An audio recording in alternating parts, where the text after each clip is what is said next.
عمرك حسيت بخوف فجأة من غير سبب؟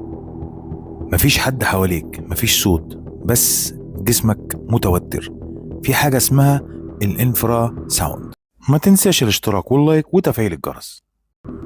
صوت أقل من اللي ودنك تقدر تسمعه. الصوت ده بيدخل جسمك، يهز أعضائك ويأثر على الجهاز العصبي من غير ما تحس بيه. علماء ربطوا بينه وبين الخوف المفاجئ، القلق، وحتى الإحساس إن في حد واقف وراك. بيطلع من رياح قوية، ماكينات ضخمة، أنفاق ومباني قديمة.